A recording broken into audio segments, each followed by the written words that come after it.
All right, let's jump right in. We are in St. Louis, which is basically the capital of chess here in America, for the Sinquefield Cup. And listen, this is not just another tournament. This is it.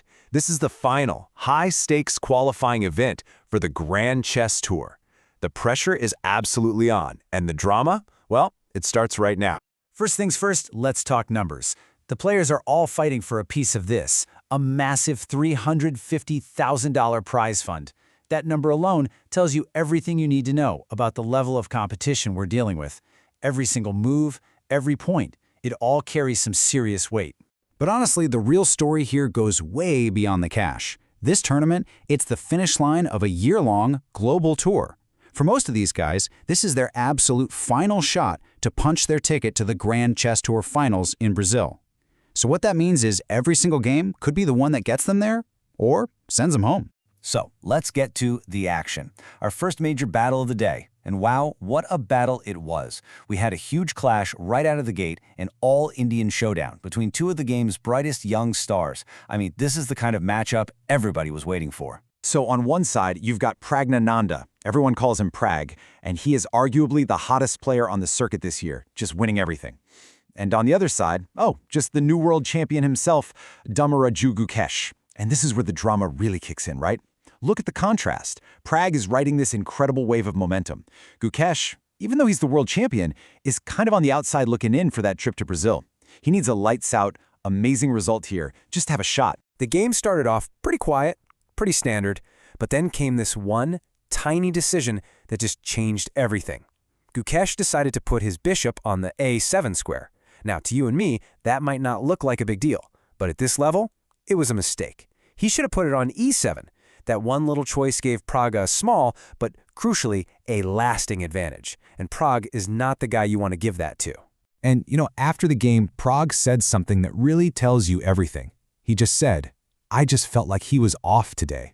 And that comment, it gets to this fundamental truth in elite chess. Sometimes it just comes down to who's feeling it on the day. Gukesh, the world champion, just wasn't at his absolute best, and Prag could smell it. And from that moment on, Prag just played a masterpiece. He started what we call a strategic squeeze, where he slowly, methodically tightened his grip on the board. It's like he was slowly turning the screws, restricting Gukesh's pieces, taking away all his options. By the end, the world champion's pieces were just completely cramped up, totally paralyzed. It was a decisive and brilliant win for Prag. Okay, now let's shift gears to the second major drama of the day. This one was a French civil war between Maxime Vachier-Lagrave and Alireza Firouzja. And in this game, the villain wasn't a bad move, it was something else entirely. Because in this game, the real fight wasn't just Firouzja versus MVL, it was Alireza Firouzja versus the clock. See, his opponent played an early opening surprise, and Firouzja just went into the tank. He started to think, and he just kept thinking, burning through his time at a totally alarming rate. I mean, just look at how his time just evaporates. By move 15, he's already way behind. A few moves later at move 18, he's down to 30 minutes. Then, by move 20, just 14 minutes. And then, get this, by move 22, he had two minutes left to navigate a super complex position for the next 20 moves. It's just shocking mismanagement of the clock. So here's the bottom line. Firouzja was down an entire hour on the clock. This is what we call time trouble, and the psychological pressure is just immense.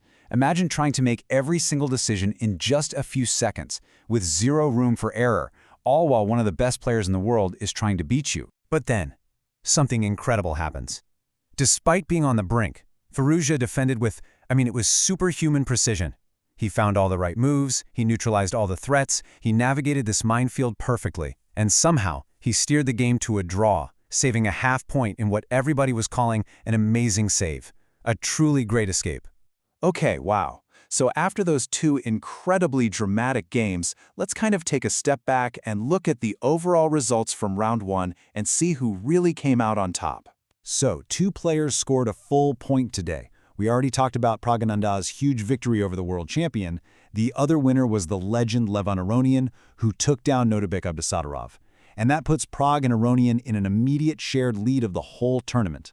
And this is a bigger deal than it might seem. In elite chess, draws are the norm. Seriously, they're the most common result by far. So to have two decisive games, 2 wins in the very first round, that immediately puts a ton of pressure on everybody else in the tournament to keep up and start winning their own games. Okay, so let's tie this all back to the big picture, right? The race for the Grand Chess Tour Finals in Brazil. How did today's crazy games shake up those standings?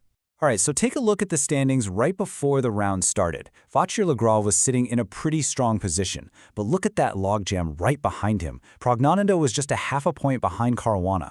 And then look all the way down at Gukic in 6th place, needing basically a miracle to qualify. And just like that one game totally shakes up the race. Preg's win gives his qualification chances a massive, massive boost. He's in a fantastic spot now. But for Gukic, that loss is just devastating. His hopes of making it to Brazil were already slim, and they just took a huge, maybe even a fatal hit on day 1. So there you have it. The stage is set.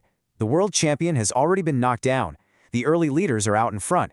And that race for Brazil is heating up like crazy. Round 1 delivered all the drama we could have hoped for. And it leaves us with one giant question as we head into the rest of the tournament.